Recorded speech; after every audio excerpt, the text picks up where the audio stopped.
Awesome to have you guys. Um, we are going to talk about the Bible today, if you guys are good with that. And I've been going back and forth as to what I wanted to do. And I've been talking mostly with Travis about what that was going to look like. And so we're just going to play a little bit this morning. It's not morning, it's evening. I've never done this. We're going to play a little bit this evening. And we're going to do it in Genesis and kind of talk about some interpretation and the way that we interpret different things, and hopefully stretch you guys a little bit, because that seems to be the request. The request is we need more stretching, more thinking deeply. And you don't have to agree with me. It doesn't matter. I don't even know if I agree with me, and I probably won't in 5 years anyway, so it doesn't make any difference. But Travis is doing something again. Are you gonna stretch us like that guy that stretched people to fit the bed? Oh yeah, is that Pro something. Yeah, I just read about that anyway. Procurus, the Procrustean bed. Yeah, that's it. That's it. Yes. Yeah, but no, we're not going to talk about that myth. But we are going to talk about some myths today. So I guess it's a class, so I don't have to pray, but I'm going to anyway, because it's been like a year since I've done any of this stuff. So you're going to. Father, thank you for the time. Thank you for all these who came in to listen, and I do pray that you help us to understand this Bible that you've given us. Maybe get something worthwhile out of it. Certainly stretch our minds, and we'll give you the praise in Jesus' name. Amen. All right, so everybody has the Bible with them, I'm sure. So that's the first thing you need to have, because we're going to be looking at all of this in the Hebrew, deep and close and all that stuff. All right, so you know what? I'm just going to sit down. It's a lot easier right now until I start writing on the board. So, greatest, most epic movie ever. There's a lot of different interpretations out there when it comes to the Bible. This is not one of those. This happened on the silver screen May 25th, 1977. I say arguably the greatest movie, but honestly, it's not really arguable. Like it's just a fact. So you can't come up with another opinion here. And if you do, then you're just stupid and ugly and anything else that seems insulting to you. So this is where we're at. I was 6 years old. I didn't see it on the silver screen at this time, but when I did, it changed my life. And even today, when you hear the noise of this beginning, like it's just exciting, trembling, tears of joy, palpable energy in the room when you hear the music starting and you see that crawl coming on, right? That a long time ago. You know what I'm talking about here? Yeah, you do. Okay. All right. So yeah. I want to make sure we're all on the same page here. This is the most epic battle of good and evil ever, right? Everyone just say yes. Yes. Yes, absolutely. This is the greatest ever. I'm in agreement. 1983, March 25th, midnight. Okay, so this is a little bit later. I watched the last ever Star Wars movie that would ever come out. Like that was the last one that really mattered. It's a bold statement about the prequels, but let's just be honest. It was the real ending of all that. And Darth Vader made his entrance, and you could hear that Empire, that Imperial March coming, and the smoke came out of the ship, and he came down. Do you guys remember that moment? Some of you weren't alive yet, but most of you were. And it was amazing, right? Keep nodding your head, please. I need some kind of thank you guys in here. All right. So I think that day, yeah, I mean, yeah, amen. Yeah, thank you, man. Yeah, get some amen in here. I'm pretty sure that day I peed myself a little bit in that movie theater, but it didn't have anything to do with like the awesomeness of that moment. But Darth Vader was the greatest villain ever, wasn't he? Mm-hmm. I mean, arguably. I woke up, not arguably, he was. There's just no. Yeah. So when I promise we're getting to the Bible, not quite yet though. When I was probably like 8 or 9 years old, for Christmas, one morning I ran into the living room in the dark, right? Because you're super excited about everything and you're going to go shake your packages and all that stuff. And standing near the Christmas tree was Darth Vader. He wasn't moving. His lightsaber was drawn. He was standing there. I freaked, ran in, jumped into bed with my parents. It was the scariest moment that I can ever remember up to that time. Okay, and I still remember the fear. And then my dad laughing, of course, as he walked me in there. And there's this just giant cardboard cutout, which was for Christmas. It was a gift, and it was awesome. It's probably worth thousands at this point if I still had it, but it was cardboard, so it's trash. But it was amazing because this began my love of the Star Wars universe, right? And so now I have, AT-AT walkers and tauntauns and you name all these different things. Boba Fett's ship, Slave One. You guys saw The Mandalorian? Anybody with me? Okay, yeah, that's actually the next good Star Wars thing came out was The Mandalorian, and I can see some nodding heads. So yeah, you're all. I have the original toys, by the way. You be quiet. Wait, you have the original toys? Like which original toys? There were lots of them. The little R2D2 and C3PO and. Oh, wow. Wow, in their original packaging? Oh no, I took them out. Okay, well, I have all of those too. I'm not sure they came in packaging back then. Yes, they did. They did. I bought them all. I was Okay. an addict. Davin said something about Rogue One having a great scene too, but Davin doesn't know anything about Star Wars. I don't wait, know about Tom, that. yeah, no, he knows a lot about Star Wars, pretty much. All right, so back to the original point. If you think something else is better than that, you're just dumb, right? That's really what I wanted to say, and I needed to get that out. So now let's picture the Star Wars crawl again, a long time ago. Remember all of that? It's coming, but this, instead of Star Wars, it's going to say Creation Wars. Trust it. Okay, so now we have this new set of wars that are going to happen. So you can read your crawl, and if I was doing this with all kinds of great technology and stuff, I would have the crawl for you, and it would be awesome. And you would have the Imperial music in the background, but it would say something like a long time ago, and give you a little bit of a story. It would say it's a period of great struggle. Okay, just picture. You can close your eyes if you want. It's a period of great struggle. Rebel forces have been completely decimated by the Empire. The gods of Babylon have conquered the so-called God of Israel. The people are lost, exiled, dead. But the prophets continue to come, and they continue to hold out hope. A new generation is being raised in the dark lands of Babylon's God. But hope is essential. The elders hold out hope to the young, and the fathers tell an old story with a new purpose. The story is simple. It's a story of an epic war that was waged before man came to be. It's a story of creation and the war that made it what it was. And it's a story told for a generation who needed to know that God was in control. So picture this, little Yaakov, right? Jacob, little Yaakov and Abdiel, you can give them whatever names you want. These little Hebrew children are there, and they are sitting near the fire, and Papa begins. And of course, he begins this story telling them in Hebrew because they spoke Hebrew. And all of you will know this Hebrew phrase, Bereshit bara Elohim, v'hashamayim v'ha'eretz, right? You've all known that for years. You've memorized it. Yes. You know what it is. This is what he's speaking to them. And you recognize the story already, don't you? Bereshit bara Elohim. In the beginning, that's right. God created what? Heavens and the earth. The heavens and the earth, or sky and the land. Okay, so even in verse 1, we're already going to have some interpretive problems. And I'm not going to go through all the interpretive problems here.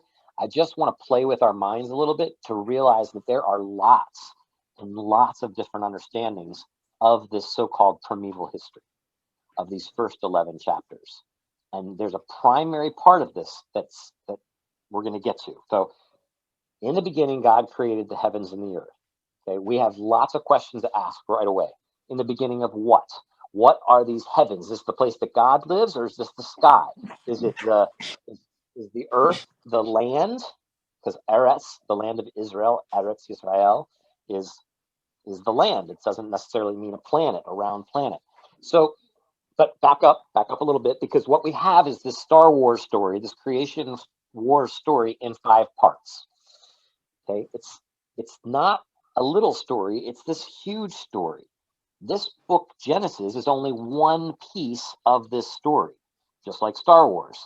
You get the setup, but you need the other 2 for the culmination, right? And again, there's only 2 other Star Wars. Star Wars, Empire, Return of the Jedi. There are no other ones. Just ignore anything else that's out there. So, because anything with Jar Jar Binks is pointless, right? Let's be honest. Right. Good. All right. Jace, is that the Apocrypha? Yeah, that whole thing is apocryphal, pseudepigraphical, anything like that. But well done with the apocryphal. Good. So we got these 5 stories in the Pentateuch, which begins with this creation story, climaxes with God meeting his people on Sinai. Right, that's where it's all come to the end of a charge to a new generation. They're going to go into the land. They're going to move from the wilderness into a community of people there. So what is God trying to say in this Pentateuch? Here's what he's trying to say. Listen up, Israel. Yahweh, I have created everything, the whole cosmos. Plus, I've redeemed you from Egypt. I've given you a land for yourself. I've made you my people. I am your God, the only God. Worship me. Okay, this is what he's trying to say. That's why he set all of this up. Now, this is super important for Yaakov and Abdiel, because they're being told this story at a particular time in history. This is so important. If anybody's taken my hermeneutics class before, you'll remember the event world, the event world, the author's world, the other world, and you guys. Anybody remember that stuff? Yeah. A couple people nodding. All right, yeah, not everybody was there. So it's important to them because they, in their setting, they've experienced the frown of God. They are living under a hidden God. There's no God around because there's been so much consistent worship of other gods. So they're hearing this story. This is really key to the whole thing. If you think something different, you're going to interpret the story completely differently. Okay? They are hearing this story in exile.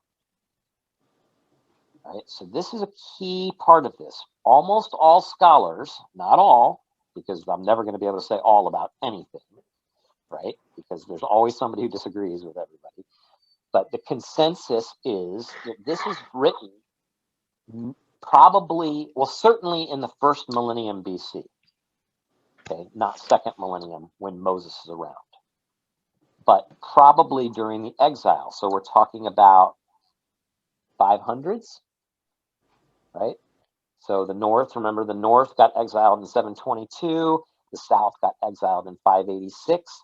So somewhere in that period of time during the exile, or right when they're being let go. You know, remember when Nehemiah and Ezra come back to the land? And so they're creating this new idea. They're remembering, or rather they are creating a story for little Yaakov and Abdiel so that they'll understand their history. And they want to know, why do we want to worship this God? And there are 2 reasons why you worship this God, according to Genesis 1, and according to all of the primeval history. Primeval history is chapters 1 through 11, by the way. So Genesis 1 through 11. 2 reasons is he's creator of the world, and he's the redeemer of Israel. Okay, so both of these concepts are important. So here's what I'm saying. We have to realize that this story in its current form is written way later than Moses. Okay, that's important to this story. If it's written during Moses's time, it's going to have a different meaning than this. So if it's written, and this is the different interpretation. So if somebody says that it's written during Moses's time, if Moses is the sole author, then it's going to mean something different. So some of you have grown up thinking Genesis 1 is a story of the creation of the world, right? In fact, maybe all of you have considered it to be that, right? This is how it's happened. And it happened quite literally in 6 days. And maybe some of you have grown a little bit since then and you realize maybe it's not 6 days, maybe it's not in the same order, whatever. right? But you have some sort of understanding of this is a world creation. God is doing something big, okay? And that's fine. But there are numerous comments in the text, in the Pentateuch itself, that tells you that Moses didn't write it, okay? Or at least didn't write all of it. Like things like, and Moses died, right? He probably didn't write that, right? I mean, or, and Moses was the most humble man on the face of the earth. Like, nice job, Moses. That doesn't sound very humble there, dude, right? Or this took place before there were kings in the land, right? Which assumes that there are now presently kings in the land when it's written, right?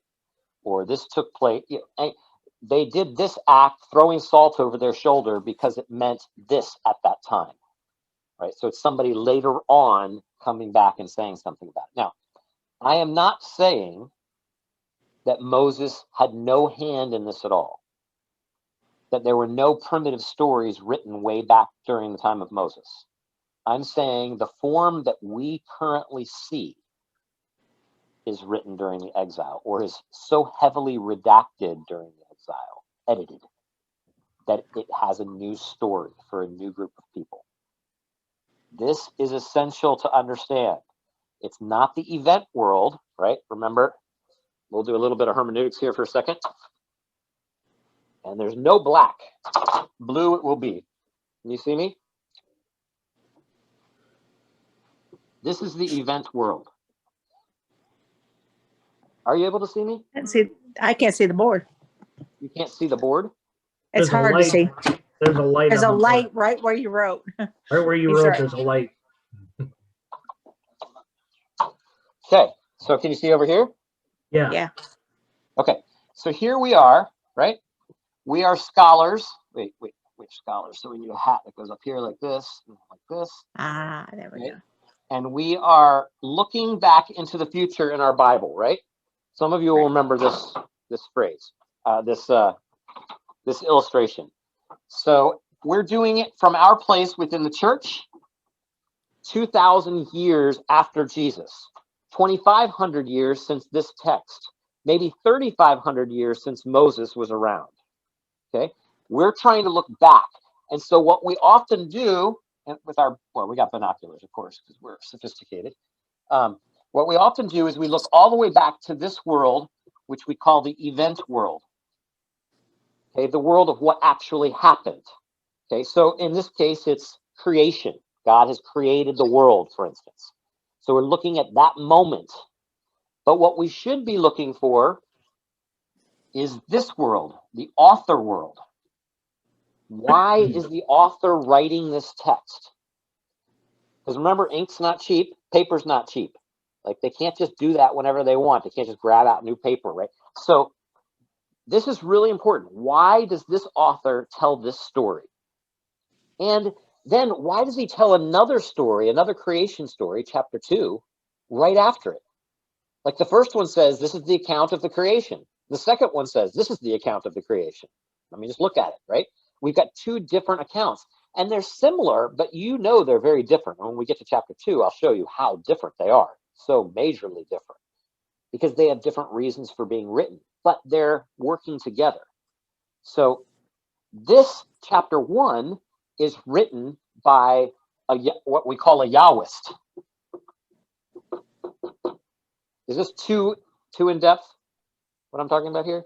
Okay, so a Yahwist probably starts in the 9th century, but it's combined with another group, and so we probably have it like 6th century BC. Chapter 2 is written by a priestly school. Okay, that's probably as late as like the 4th century, maybe even 5th century, something like that. Okay, so they're written at different times for different purposes.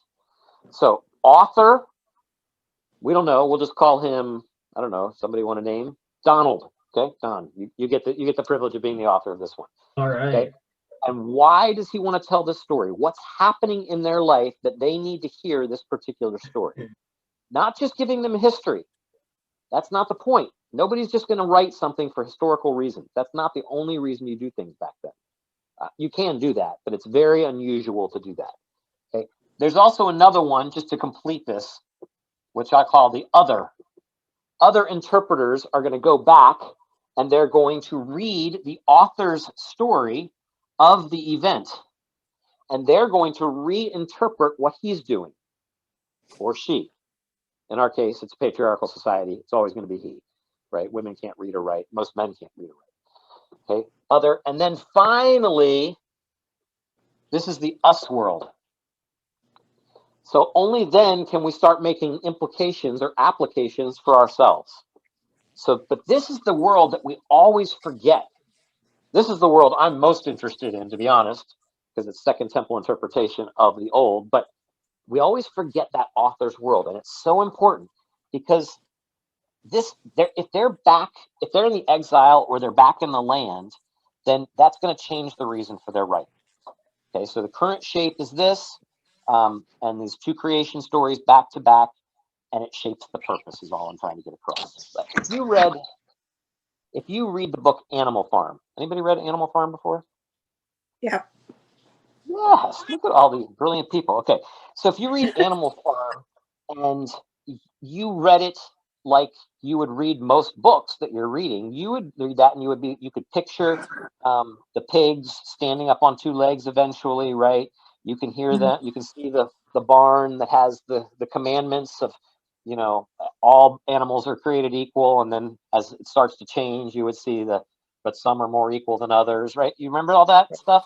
Mhm. It's been a long time, hasn't it? Yeah, I just love that particular book. But if you know that this book is not a book about pigs and horses and a farm, and you know that it actually deals with it's 1945, a critique on Stalin and Lenin and all of that stuff, then it's a very different thing, right? Snowball is Lenin, and Squealer is the newspaper. You guys remember any of this stuff? The dogs are the KGB.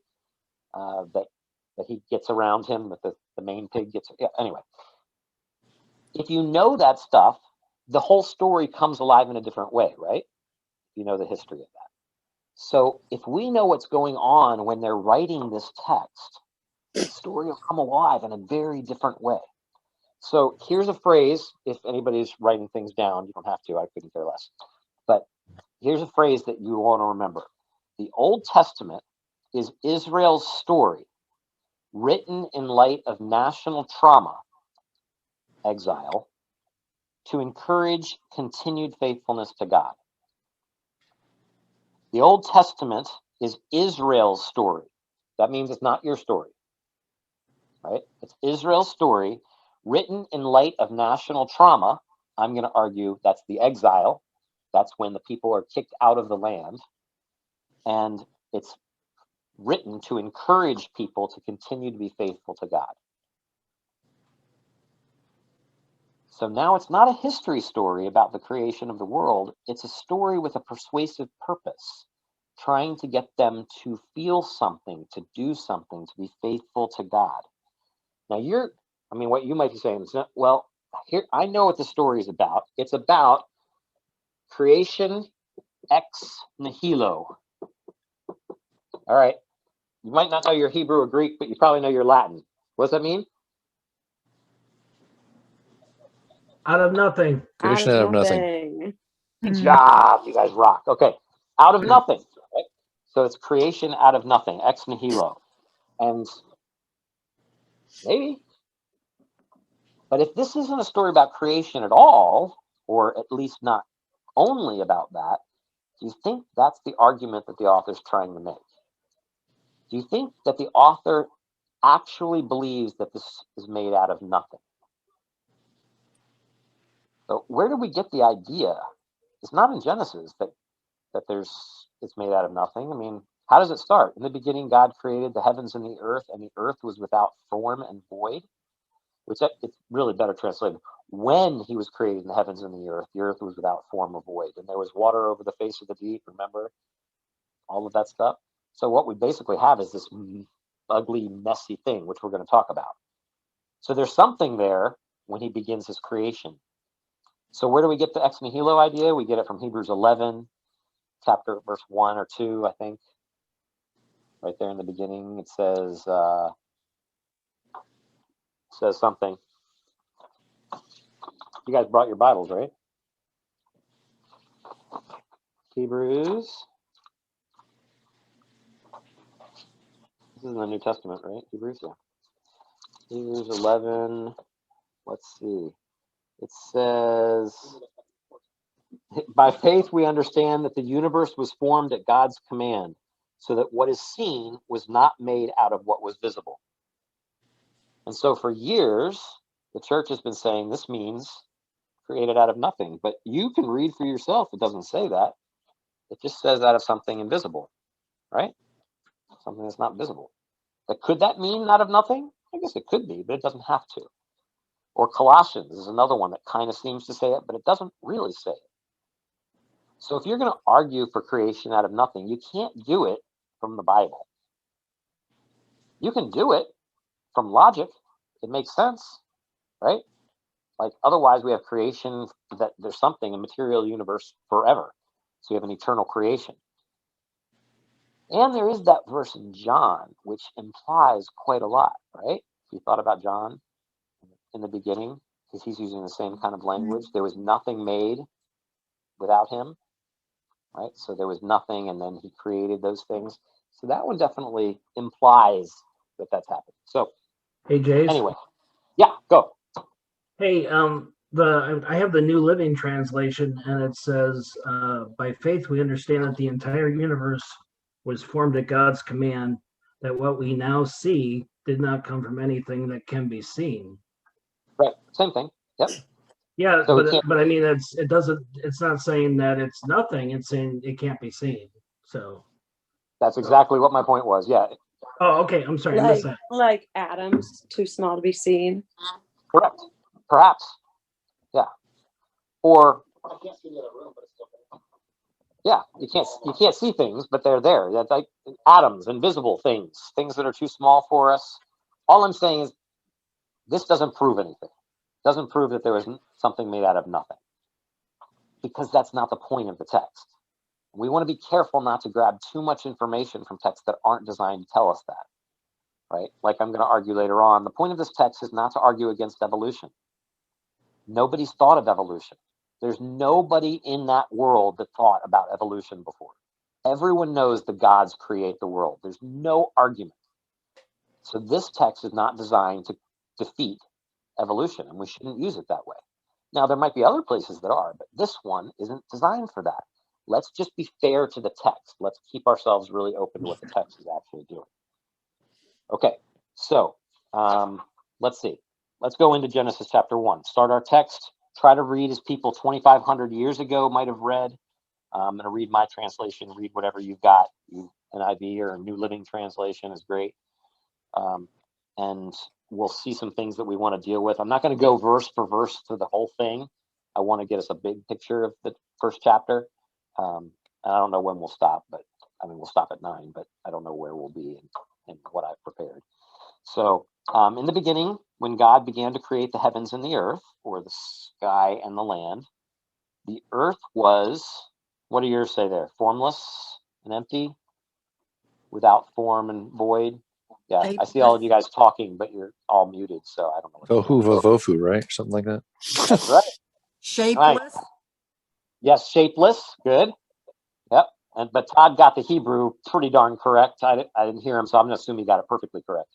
Tohu vavohu. Yeah. Tohu and bohu. Okay. So it just means formless and empty, or uninhabited and uninhabitable. It basically comes up with the idea of chaos or wilderness. Like it's a place you can't live. Okay, and nobody wants to live there. It's miserable. It's the wilderness area. Okay, so darkness was over the face of the deep, or the surface of the deep. Deep is just the words for water. We'll get to that. And the spirit, or wind. Anybody have wind there? Everyone says spirit. Spirit of God. Okay, Spirit of God. So you're thinking Holy Spirit, right? They don't have a concept of the Holy Spirit. This is just the breath of God, the manifestation, right? So it might be the Holy Spirit, but they're not thinking about that right now. Okay, so this is just the wind or breath. It's the word ruach. It's that breath. and it was hovering or sweeping over the waters. So I don't know about you, but it seems that despite it saying in the beginning, we really don't have an in the beginning state. I mean, it's not the beginning of the world, at least it looks like. We've entered somewhere in the middle.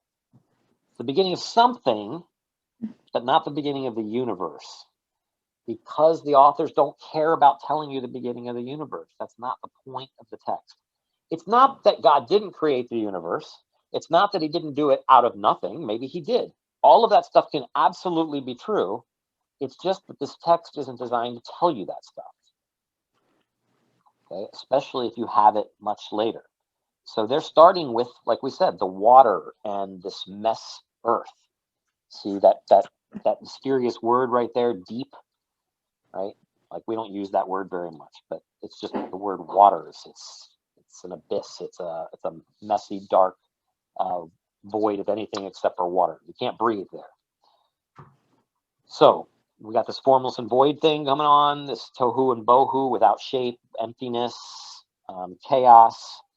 And so in this ancient world that we're living in, that is a problem that everybody is dealing with. This chaos, this wilderness area. We want fertility. We want things to grow. We want to live in peace. There's all kinds of other books that come out before the Bible, okay, and that we have, that you can read anytime you want, about God's creating the world. And by the way, they never create out of nothing, right? They always create out of something, usually themselves. There's some sort of battle that's happening. But what they do is they tame this chaos and bring order, ma'at, in Egyptian. Okay, this ma'at, they bring this order there. And so it's very interesting here that it seems like a single God is doing the work of taming the universe now, or taming whatever it is he's taming, right? And he's doing it in a single work week. Okay, that's very interesting. Himself, usually the gods have battles or they work together to create things, at least the people, for sure. So it's about ordering this chaos, and you all know this chapter. First, he creates light, right? Then he separates the waters by putting some in the sky and some in the lower places, right? Remember all that? He separates the waters this way, and then he separates the waters this way. So he's like, he's doing all of those things. And then he puts lights up in the, so day one is about light, and then he puts lights into that spot. And then day two is about the separation of waters this way.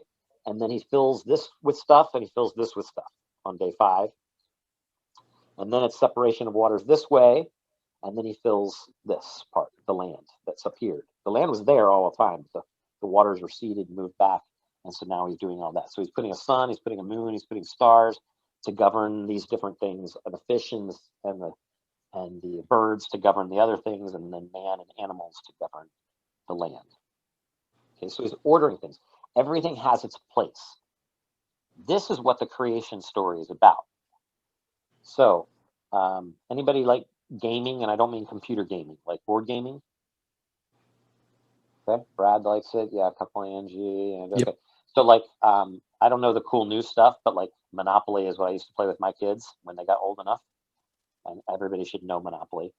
And so if your house is anything like mine was when we used to play Monopoly all the time, the first thing you had to figure out is, where are we going to play this game? Because it requires some room, right? Because at least in my house, there's a lot of throwing of money in houses. People are angry and flipping. So we have to have lots of room for all of these things to work. So you got to get rid of, my house, remember, homeschool kids. So there's like papers everywhere, and, volcanoes that are doing, like they're always doing something. We got spiders crawling because they're trying to race them or something. So, and of course the tables are, they've got syrup from this morning and jelly from this afternoon still on them, because who has time to clean that kind of stuff? And the eraser stuff, because they're working on the same tables, and it's a mess. And so what you got to do is you got to take, the grocery list off the table and put it back onto the the magnet on the refrigerator. You got to clean up the jelly so that you can put the stuff down. You know what I'm saying here? You've got to clean up the 17 cups, because kids can't somehow reuse the same cup every time. That, like, way too way too difficult. So you got to clean all that stuff so you can put down this Monopoly game, so you can actually have the fun that you want to have. That's what's happening in Genesis. Okay, he's cleaning the table. He had to turn the light on so he could start cleaning the table for days 1 through 3, so he could start building his hotels on day 4, 5, and 6. Okay, does this make sense? This is what God is doing. Now, we're still thinking about it as a creation story, because I haven't really got into what it is that he's actually creating yet. Okay, and maybe we will get to do that today, but there's actually something that he's making here that you can't see very easily. Okay, so let's keep going here.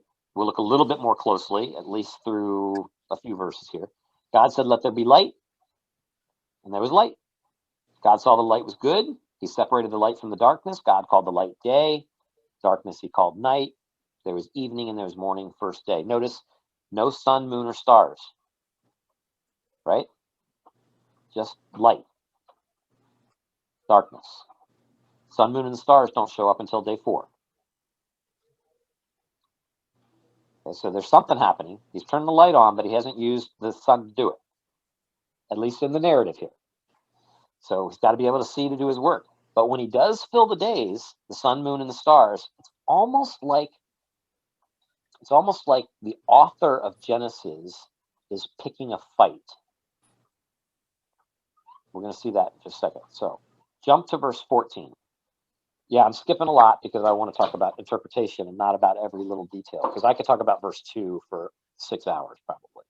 There's so much there. And maybe we'll keep coming back to it, because this chaos and this void are so important as God is trying to get us to this flourishing, beautiful place. It's going to show up again in the Beatitudes, in the Sermon on the Mount, like all these things he's trying to bring us back to the spot. But we can't do everything. So verse 14, God said, "Let there be lights in the expanse of the sky to separate the day from the night. Let them serve as signs to mark the seasons and days and years. And let them be lights in the expanse of the sky to give light on the earth." And it was so. And God made 2 great lights, the greater light to govern the day and the lesser light to govern the night. He also made the stars. Just throw that in there. God set them in the expanse of the sky to give light on the earth, to govern the day and the night, and to separate light from darkness. And God saw that it was good, and there was evening and morning, the 4th day. So now we've seen day 1 and day 4 connected together, right? Light, sun, moon, and stars, although they're not called sun, moon, and stars, they're just called greater lights and lesser lights. So here's the fight. Here's the creation war, right? The Star Wars that we started this all off with. The wars are beginning. So what this author is trying to get across is, I do not like your gods. I don't like your sun and moon gods. So he's picking this fight. You have to know something about Babylonian context, what's going on if they're in the exile. Remember, I mean, it's pretty easy to see. Remember in chapter 11, he's going to they're going to talk about the Tower of what? Babel. Right, which is Babel. what? What is Babel or Babel? I like people are talking, but they're not, I can't tell what they're saying because they're muted. It's the beginning of Babylon. It's the beginning of Babylon, right? So this is Babylon. This is the major problem right now. Now there's going to be a lot of Babylons throughout the ages, right? Egypt's going to be a Babylon. Assyria is going to be a Babylon. Babylon's going to be a Babylon. Rome is going to be a Babylon. Greece is going to be a Babylon, right? These are going to be the evil empires that are out to suppress God and order and all of that stuff. Okay, but if you know something about Babylonian worship, which I'm sure all of you do, because I mean, right? That's right. That's exactly right. So sun and moon, you know that, right? They're gods. I mean, you look up there and you see them. If you've watched any mummy movie or anything like that in Egypt, right? Ra is the god of the sun. What? Apollo, right? Yeah, good. Yeah, Khonshu. It just depends on what your religion is as to who's in charge of what areas. But they loved astrology, and the sun and the moon in their world, their gods were ones who told the future. But here in Israel's story, they're not telling you anything, right? There's no future telling. There's nothing going on here. They're not even gods. He won't even give them names. He says that they govern. That's right. They're there. They're up there and they're filling that space. Right? Yes. And governing is important. We're going to get to the governing words too, because everything is going to have its job to govern certain areas, its domain, its kingdom. Okay, so the kingdom of the heavens, of the rakia, which we'll talk about in a second, is the sun and the moon, or the greater and lesser lights. The kingdom that is in the water and in the sky is governed by birds and fish. And the kingdom of land is governed by man. Right? That's going to be hugely important. And when we say man in this place, what do we mean? Human. Right? Hugely important because Adam is not the first one created. Or at least that's what one of the stories will tell us. Right? They're created together. In the second story, they're created separately from the quote rib, right? Eve's from the rib, which isn't the word rib in any way. It just means from the side. So it's basically splitting him down the middle and taking him into two places, two spots. But we'll get to that much later. That's important to this whole I'm trying to hear. equality kind of question, egalitarianism and stuff. So anyway, all right. So he just gives them these names, lesser and greater lights, which is just a smack in the face to these other religions. What are the lights' purposes? To tell the future? No, just to mark the seasons, right? That's their job. They're supposed to mark the season. No predicting the future, just tell when time has passed. And not only tell when time has passed, because the seasons are really important. They're important because there's certain rituals that happen during certain seasons, right? So we've got to know what Israel is supposed to do when. So Israel's supposed to keep a certain feast for Yahweh. Well, Babylon's gods are given a job to remind Israel when they're supposed to do feasts for Yahweh. Right? That's their only responsibility. So it's kind of like it's a jab. It's a fight. It's not an actual fight, right? The gods of these places aren't fighting with. It's this author fighting with other authors that he's read, like Enuma Elish or Atrahasis, or any of these different stories that existed before the Bible did. Okay, because that's the world that they're living in. So, all right. So day 2. Are there any attacks on day 2? Yeah. God said, let there be an expanse between the waters to separate water from water. So he made the expanse, separated the water under the expanse from water above it. And it was so. Right. God called the expanse sky, and there was evening and there was morning the second day. So on day 2, remember what he's doing? He's separating the waters this way. Right? Oh, he's separating the waters this way. So again, if you know your context, how many of you get to spend decades working on Hebrew, ancient Near Eastern literature, right? You all have other incredibly important things to do, right? You're taking care of it. By the way, Genesis is all about those other incredibly important things that you're doing. It's about how you look like the image of God. We're going to get to that, right? It's about the cultural mandate, subdue and have dominion over. And all of you are doing that just like the sun is doing that, and the fish are doing that, and man is supposed to do that in Eden. You're all supposed to do that in your particular domains.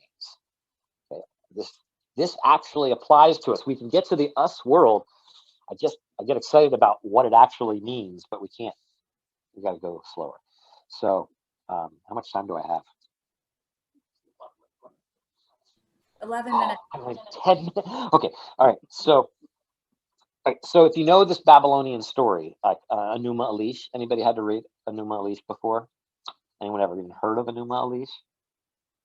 Yes, I've got at least one person who's heard of it. That is awesome. Okay. Yes, because of all those books you recommend on Facebook. Good. All right. So here's what's happening.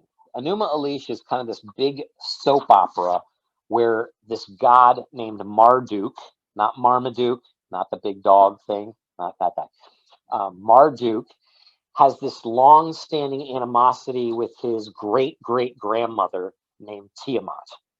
Okay, the names are awesome, I know. And Tiamat is usually represented as a great serpent, or what we might call a dragon. Okay, this great reptilian being. Now, since Tiamat won't go to counseling, right? There's probably not any good therapists at the time. Instead, Marduk and Tiamat go to war, and it's a whole lot. Obviously, I'm simplifying this whole thing. There's other family members involved in this whole thing, but Marduk is eventually victorious. He kills the serpent dragon thing and slices Tiamat in half, long ways. Okay, not like, but he fillets her. Okay, and he takes half of her body and uses that half to put the sky in place. It holds the waters that are up there from the waters that are down here. Okay, so that's the Babylonian story. That's the sky. That's where gods live. They walk on Tiamat's body, kind of.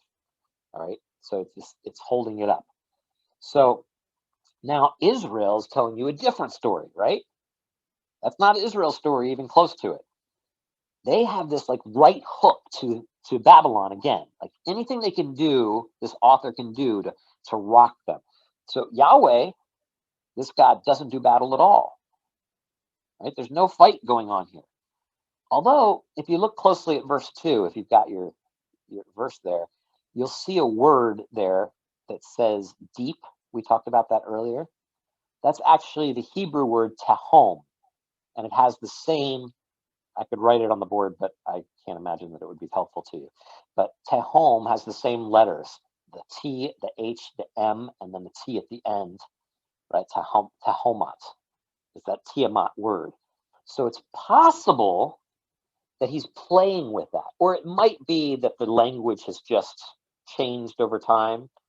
But a lot of people see in this kind of a little extra jab. You know, like it's a big right punch and then a little left uppercut, just a little thing underneath there. Okay, so so maybe she's there, maybe Tiamat is there, but now she's not personified in any way. It's just a little jab. She's not even worthy of mention. He doesn't do battle and win. He just does the victory move. That is, he takes the firmament. If you remember your King James, anybody had to memorize in King James growing up? Brad did. It's the only one. Nobody else ever used King James version? Oh, okay, Kathy, good. Angie, I figured. Yeah, you had. I mean, come on. We all came from the same fundamentalists. Like you got to learn from this, right? Yeah, we did King James too. All right, good. See, firmament, right? Has anybody ever used the word firmament in their entire life other than when they read Genesis? Right. I mean, it's completely out of pointless. Anyway, they If you put read this the Romantic poets, really. yeah, they use words like that. But anyway, All right. Well, we might use the word expanse, like some of yours might say that, but he created an expanse between the sky and the earth, right? Something to separate them. The real word is just like a dome. So it's the word rakia in Hebrew, and it's filled with birds. It's filled with the sun and the moon are put there. It's just this rakia. Well, we'll talk about it, but there's no dignity to it. It's not Tiamat. It's not personal. There's no dignity to the sky. The sky isn't a god at all. It's just God rearranging the Monopoly board, right? He's making room for all the different things. There's no rival for God in this story, which is really key to this whole thing. If it's a creation story, knowing that there's no rival to God is important. And if it's an exilic story, if it's a story about something else, it's really important to know there's no rival for God. Because remember, he's building something different than what you think he's building here. And when you see all of this come together, there's going to be, I hope, an aha moment going on as you see how this fits into the exile and how hugely significant this creation story is to them. So right now they're just taking jabs, right? This author's just being rude to his audience, to the Babylonian audience, right? Tiamat's nothing. Your gods, Marduk, whatever. They're just there. Our God doesn't even have to do battle with them, right? He just gets the victory move. Now, jumping back to the Rakia, I said, mainly because I fear that we're still reading Genesis like Ken Ham reads Genesis, okay, which is not the best way to read Genesis. So it's not a science textbook. It's not trying to give us all this information about Genesis. It's a primitive theological rhetoric designed to persuade them of something, and not to persuade them against evolution, not to persuade them of any of the things that we think of in our modern time, right? That the earth is young or the earth is old. It's not trying to do any of that because the author doesn't care about those things. He wants to persuade the people that God is the only God, that Yahweh is the creator and Yahweh is the redeemer. By the way, those two words, creator and redeemer, are the same word, not in Hebrew, but they carry the same weight.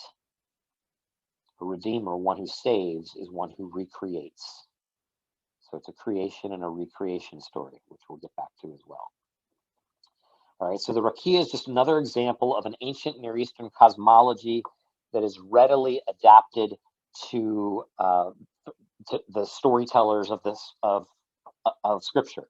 It's a large dome, separates the waters from those that are below. It's like, I've often said, it's like Captain America's shield. It's a clear Captain America's shield.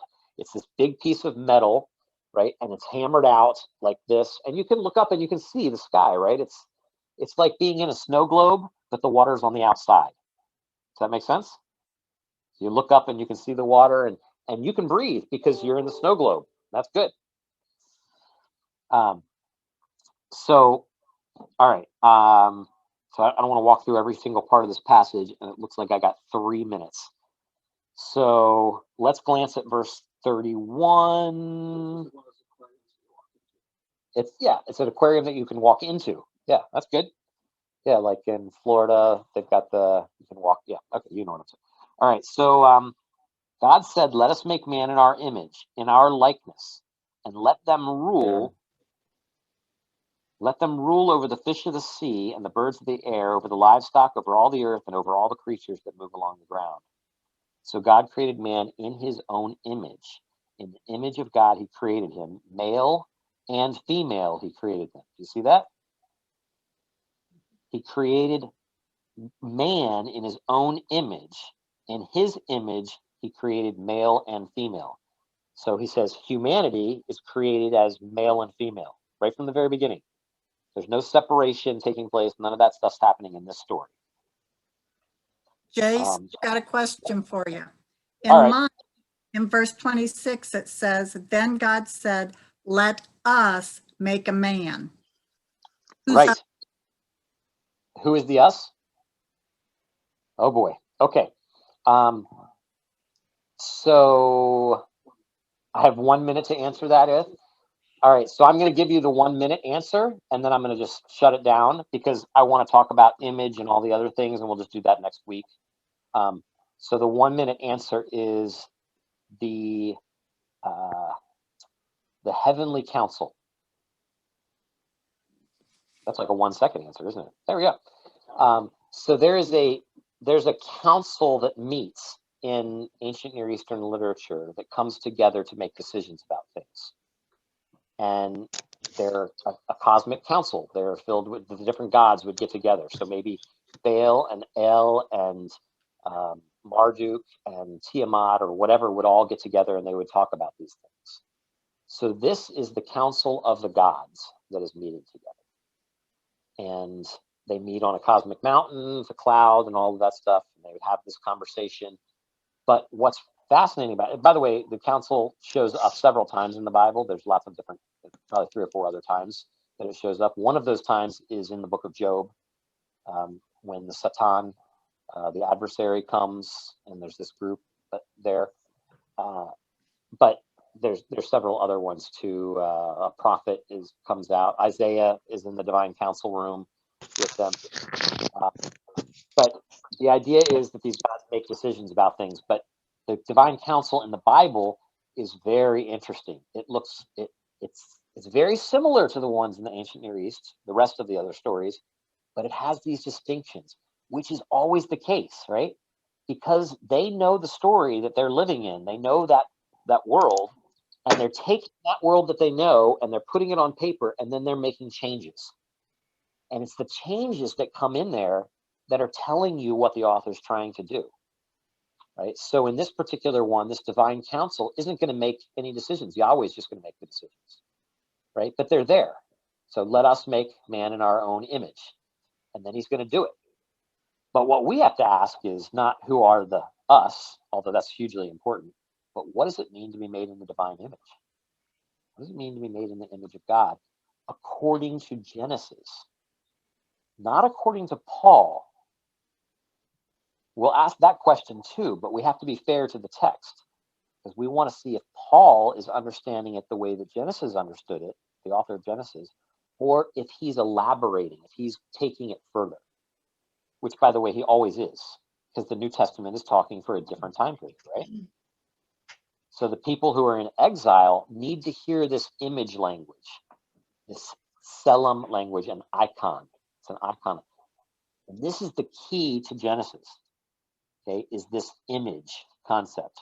Why are they created in the image of God? And what does it mean for them to be created here? Because it's not, this happens in all of the different lands. In Egypt and Babylon, all of them have this image and likeness idea. Okay, so this is very important if you know the cultural context. All right, so we're out of time. Let's see, how do I end this? Like, I feel like it's Sunday school, I should have some kind of cool application or something. But I didn't get to the cool application because I still got like 4 more pages left so to get there. Let me give you a hint, okay, in 1 minute. The hint is this.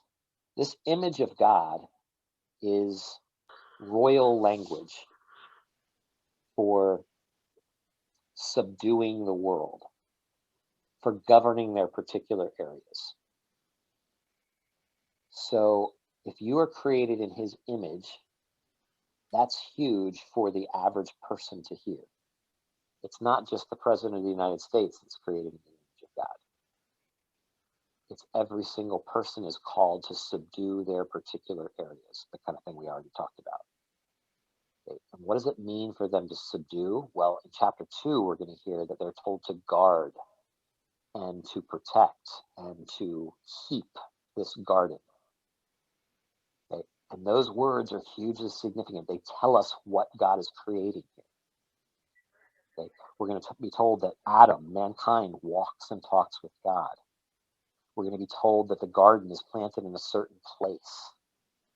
All of these things are going to tell us what is being created here and why it's so hugely important. Even the fact that it's created in 7 days is so significant to the people who are hearing this during the time of the exile.